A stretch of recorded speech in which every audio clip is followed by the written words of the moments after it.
Hi friends, welcome back. Welcome to Tamil Crypto Tech. நான் உங்கள் கோகுல்நாத். இன்னைக்கு வந்து ஒரு மிகப்பெரிய ஒரு பாசிட்டிவ் நியூஸ் வந்திருக்கு.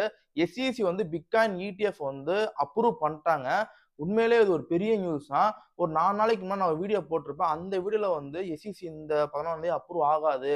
ஏன்னா நான் 100% ஷூரா இருந்தேன். இது அப்ரூவ் ஆகாதுன்னு நான் கண்டிப்பா இருந்தேன். பட் என்னன்னு தெரியல, ஒரு மிகப்பெரிய நியூஸ். எனக்கே ஷாக்கிங்கா இருக்கு. ஏன்னா வந்து நேத்து வந்து இந்த மாதிரி வந்து ட்விட்டர் ஹேக் பண்ணி ஒரு சில ஃபேக் நியூஸ்லாம் வந்து ஸ்ப்ரெட் ஆயிட்டு இருந்துச்சு. நான் வந்து கண்டிப்பா அப்ரூவ் ஆகாதான் நான் யோசிச்சேன். சத்தியமா நான் அப்படிதான் யோசிச்சேன். பட் வந்து உண்மையிலேயே அதுல ஒரு உள்குத்து ஆயிருக்கு. அது மட்டும் இல்லாம வந்து அந்த SEC கொடுத்த டாக்குமெண்ட்ல வந்து பிட்காயினை பத்தி பாசிட்டிவாவும் பேசிருக்காங்க. அண்ட் ஒரு சில மைனஸ் பாயிண்ட் இருக்கு. அது என்னன்னு பார்ப்போம், ஃபுல்லா பார்ப்போம் நம்ம. ஃபர்ஸ்ட் வந்து என்ன பெரிய ஒரு பாசிட்டிவ் நியூஸ்னா வந்து வால் ஸ்ட்ரீட் சாதாரண பீப்புள்ஸை உள்ள கொண்டு வர 11 ETF அப்ளிகேஷனை வந்து SEC வந்து அப்ரூவ் பண்ணிடுச்சு. அதுல வந்து பிளாக் ராக் ETF, அதுக்கப்புறம் ஆர்க் இன்வெஸ்ட்மெண்ட், இந்த மாதிரி வந்து அதுக்கப்புறம் வந்து அஃபிலிட்டிங்கிற ஒரு பெரிய கம்பெனியோட ETF எல்லாத்தையும் வந்து அப்ரூவ் பண்ணிடுச்சு. உண்மையிலே வந்து இது ஒரு பெரிய நியூஸ் தான். ஸோ அது மட்டும் இல்லாம வந்து இதுல வந்து ஓட்டிங் போடுற இதுன்னு இருக்கு. அதுல வந்து 5 பேர்ல வந்து 3 பேர் வந்து பிட்காயின் ETF வந்து அப்ரூவ் ஆகணும் மாதிரி ஓட்டிங் பண்ணியிருக்காங்க. அதுல வந்து 2 பேர் வந்து ஆப்போசிஷன் பார்ட்டி, அந்த ரிபலியன்ங்கிற ஒரு பார்ட்டி. மிச்ச 3 பேர் வந்து டெமோக்ரேட்ஸ். அந்த அந்த ஆப்போசிட் பர்சன் வந்து பிட்காயின் ETF கொண்டு வரணும் ஓட்டிங் பண்ணிட்டாங்க போல. ஆனா இப்போ உள்ள டெமோக்ரேட்ஸ் என்ன பண்றாங்கன்னா, வேணாம் பிட்காயின் ETF வேணாங்கிற மாதிரி சொல்லிட்டாங்க. கடைசியில வந்து உங்களுக்கு கேரி கென்ஸ் தான் வந்து உங்களுக்கு டிசைடிங் ஓட்டா இருந்திருக்கு. ஸோ இவர் தான் வந்து பிட்காயின் ETF அப்ரூவ் ஆகும்னு சொல்லி ஓட்டு போட்டிருக்காரு. சத்தியமா நம்ப முடியல. ஏன்னா போன மாசம் வரைக்கும் பிட்காயின் ETF அப்ரூவ் பண்ணக்கூடாதுன்னு பேசிட்டு இருந்தாரு, ஒரு 20 நாளைக்கு முன்னாடி. பட் இன்னைக்கு வந்து ETF வந்து அப்ரூவ் பண்ண ஓட் பண்ணிருக்காரு. இவர் தான் வந்து அந்த 3 பேர்த்துல இவர் ஒருத்தர் தான் ஓட் பண்ணிருக்காரு. மத்த 2 பேர் வந்து அப்போசிஷன் பார்ட்டி. உண்மையிலே இது எப்படி நடந்துச்சுன்னு தெரியல. எனக்கு தெரிஞ்சு வந்து இந்த ஹேக் பண்ணது ப்ரெஷர் ஏகப்பட்டது கொடுத்துருக்காங்க. அண்ட் சப்போஸ் இந்த வாட்டி நம்ம ETF அப்ரூவ் பண்ணலன்னா நம்மள வேலையை விட்டு தூக்கவும் சான்ஸ் அதிகமா இருக்குங்கிற மாதிரி ஒரு சிலது கண்டிப்பா ஆயிருக்குங்க. ஏதோ ஒன்று உள்குத்து ஆயிருக்கு. ஸோ அதனாலதான் வந்து இப்போ வந்து அவர் மாத்தி ஓட்டு போட்டிருக்காரு. இது முதல் காரணம். அண்டு வந்து இன்னொரு முக்கியமான ரீசன் என்ன கேட்டீங்கன்னா வந்து இந்த மாதிரி வந்து ETF கொடுத்த அந்த அஃபிஷியல் ரிப்போர்ட் இருக்கு பாத்தீங்களா, அந்த ரிப்போர்ட்ல வந்து என்னென்ன சொல்றாங்கன்னு பார்ப்போம் நம்ம. ஃபர்ஸ்ட் அவங்க என்ன சொல்றாங்கன்னா வந்து 2018 வந்து ஜே கிளைண்டன் ஒருத்தர் இருந்தார். அவர் தான் வந்து அப்போ உள்ள SECயோட சேர்மனா இருந்தாரு. ஸோ அவர் வந்து எக்ஸ்சேஞ்சோட ETF அப்ரூவ் பண்ணல அப்படின்னு பிளாப்லான்னு சொல்லியிருக்காங்க. அண்ட் என்ன சொல்றாங்கன்னா வந்து இப்போதைக்கு வந்து நாங்கள் நியூட்ரல் ஸ்டாண்ட் படி தான் அப்ரூவ் பண்ணோம். இந்த இன்வெஸ்ட்மெண்ட் நாங்கள் அப்ரூவ் பண்ணல, நியூட்ரலா இருந்து அப்ரூவ் பண்ணோங்கிற மாதிரி சொல்லியிருக்காங்க. பட் அது உண்மை கிடையாது. கண்டிப்பா பணம் உள்ள போயிருக்கும். ஸோ அதான் வந்து இந்த அளவுக்கு நடந்திருக்கு. அது மட்டும் இல்லாம இன்னொரு முக்கியமான விஷயம் சொல்லியிருக்காங்க. இந்த கமிஷன் அப்ரூவ் பண்ணனால வந்து நான் செக்யூரிட்டி கமாடிட்டி பிட்காயினை மட்டும் தான் நாங்கள் அப்ரூவ் பண்ணியிருக்கோம். அண்ட் செக்யூரிட்டின்னு சொல்ற கிரிப்டோ கரன்சியை நாங்கள் அப்ரூவ் பண்ணல. ஸோ அதை வந்து லீகல் ஆக்ஷன் ஏதாவது எடுக்க முடியுதா நாங்கள் எடுப்போம். அது வந்து செக்யூரிட்டி எக்ஸ்சேஞ்ச் ஆக்ட் கீழே தான் வரும். ஸோ அதாவது வந்து நான் கமாடிட்டி பிட்காயின், ஸோ அதாவது வந்து நான் செக்யூரிட்டி கமாடிட்டி பிட்காயினை தான் நாங்கள் அப்ரூவ் பண்ணியிருக்கோங்கிற மாதிரி SECயோட சேர்மன் வந்து சொல்லியிருக்காரு.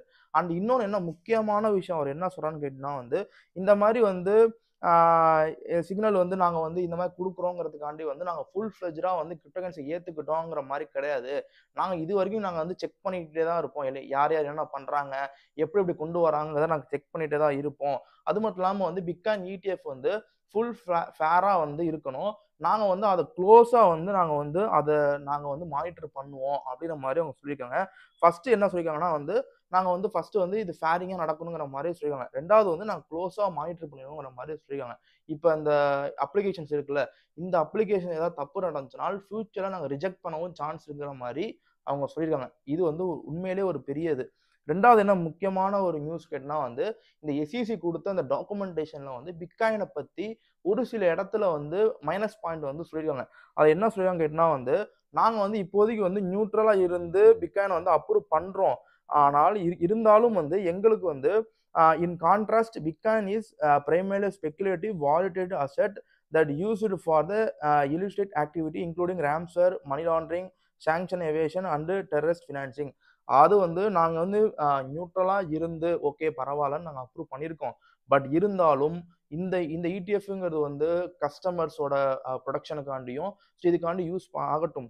இருந்தாலும் பிட்காயினுக்குன்னு சொல்லி ஒரு சில மைனஸ் பாயிண்ட் இருக்கு. அது வந்து வாலட்டைல் அசெட், ஸ்பெகுலேட்டிவ் அசெட் தான். அதை நாங்கள் ஏற்றுக்க மாட்டோங்கிற மாதிரி சொல்லிட்டாங்க போல. அண்ட் இன்னொன்று முக்கியமான விஷயம் இருக்காங்க. while we approved the listing and trading of spot Bitcoin ETP shares today. நாங்கள் பண்ணியிருக்கோம். we did not approve or endorse Bitcoin. அதாவது என்ன சொல்றாங்கன்னா, நாங்க வந்து ETF எல்லாம் அப்ரூவ் பண்ணியிருக்கோம். ஆனா அதுக்கான நாங்க பிட்காயினை தூக்கி பிடிக்கிறோங்கிறதுதான் கிடையாது. And investors should remain cautious about the myriad risk about the bitcoin products. அதான் என்ன சொல்றாங்கன்னா வந்து இன்வெஸ்டர்லாம் ரொம்ப ஜாக்கிரதையா இருக்கணும். அண்டு என்ன சொல்றாங்கன்னா, இந்த மாதிரி வந்து ஒரு சில MLM ஸ்கேம்ஸ்ல இருந்து அவங்க வந்து தன்னைத்தானே வந்து பாதுகாத்துக்கணும். அதெல்லாம் வந்து வரதுக்கான சான்ஸ் இருக்குங்கிற மாதிரி வந்து அந்த கேரி கென்சர்ங்கிற SEC டாக்குமெண்ட்ல வந்து சொல்லியிருக்காரு. அண்ட் இன்னொருத்தவங்க வந்து அந்த 3 பேர் ஓட்டு போட்டாங்கன்னு சொன்னீங்களா, அதுல 2 பேர் வந்து அப்போசிங்கா ஓட்டு போட்டாங்கல்ல, அதுல வந்து கரோலின் கிரீன்ஷாங்கிற ஒரு கமிஷன் என்ன சொல்லியிருக்காங்கன்னா, ஓப்பனா வந்து அவர் நாசமா போங்கடா, நீங்க பிட்காயின் ETFனால நாசமா தான் போறீங்க. இதனால வந்து நிறைய பேர்த்தோட பென்ஷன் ஃபண்டு, இந்த ஃபண்டெல்லாம் வந்து உள்ள போய் லாஸ் ஆக போகுது அப்படின்னு சொல்லி சாபம் விட்டுருக்காங்க. உண்மையிலே வந்து அவங்க யாருன்னா இந்த போட்டோல இருக்காங்க பாருங்க, இவங்க தான். இவங்க வந்து லிட்டரலி சாபம் விட்டுருக்காங்க. இது வந்து உருப்படாதுங்கிற மாதிரி வந்து ஒரு சாபம் விட்டுருக்காங்க. உண்மையிலே வந்து இன்னைக்கு வந்து கேரி கென்சர்ங்கிற அவர் வந்து ஓட்டை மாத்தி போட்டது தான் இதுக்கு முக்கியமான காரணம். சொந்த கட்சிக்குள்ளேயே ஓட்டை மாத்தி போட்டுறாங்க. மேபி வந்து இப்ப ஆட்சி மாறப்போகுது. மேபி வந்து அந்த கூட்டத்துல போய் சேர்றதுக்கும் சான்ஸ் ரொம்ப ரொம்ப அதிகமா இருக்கு. கண்டிப்பா பணம் விளையாண்டுருக்கும். ஸோ அதுதான் வேணா போன மாசம் வரைக்கும் ஒன்று பேசினவரு இன்னைக்கு நைட்டோட நைட்டா சேஞ்ச் ஆகுறீங்கடா டேய், யாரா நீங்களாம்? இப்ப போன வாரம் கூட வேற மாதிரி பேசினாங்க. இப்போ ஒரு வாரத்துக்குள்ள சேஞ்ச் ஆயிட்டான். எப்ப உண்மையிலே என்னால ஏத்துக்கவே முடியல. அதனாலதான் நான் ஷுவரா சொன்னேன், கண்டிப்பா நடக்காதுன்னு நான் சொல்லி வச்சிருந்தேன். பட் இருந்தாலும் என்னோட நான் இதை அக்செப்ட் பண்ணிக்கிறேன். ஓகே. போன வீடியோல வந்து கமெண்ட் செக்ஷன் ஏகப்பட்ட பேர் கமெண்ட் பண்ணியிருந்தீங்க. அதுல வந்து பிட்காயின் ETF அப்ரூவ் பண்ணா பிட்காயின் பிரைஸ் வந்து 68,000 போகும், அப்ரூவ் பண்ணா 36 வருங்கிற மாதிரி சொல்லியிருந்தீங்க. ஃபர்ஸ்ட் ஆஃப் ஆல் வந்து என்னோட இதை பொறுத்த வரைக்கும் வந்து செல் த நியூஸ், அதாவது வந்து குட் நியூஸ் வரும்போது செல் பண்ணிட்டு வெளியே வர்றது பெஸ்ட். அதனால சொல்ல முடியும். அதுக்கு மேல வந்து நான் பிட்காயினோட அனலைஸ்குள்ள போலாம். நம்ம இப்போதைக்கு பிட்காயின் வந்து 46,000க்கு மேல வந்து இப்போதைக்கு வந்து ட்ரேட் ஆயிட்டு இருக்கு. உண்மையிலே வந்து மேல மேல மேல மேல போயிட்டு இருக்கு. இந்த பிட்காயின் ETF வச்சு எல்லா காயினுமே, ஆல் காயின் எல்லாமே 20% 30% பம்ப் ஆயிட்டு இருக்கு. ஸோ என்னைய பொறுத்த வரைக்கும் வந்து கீழே வந்துச்சுன்னா வந்து 46ங்கிற அந்த பாயிண்ட்டுங்கிறது வந்து ஒரு ஹியூஜ் ரெசிஸ்டன்ஸா இருக்கு. இப்போ வந்து சப்போர்ட் ஆக்ட் ஆகும். அடுத்தது பார்த்தீங்கன்னா வந்து 50 டே மூவிங் ஆவரேஜ் 40,000ங்கிற ரேஞ்ச் இருக்கு. அதை உடைச்சா 40,000 கீழே போகும்.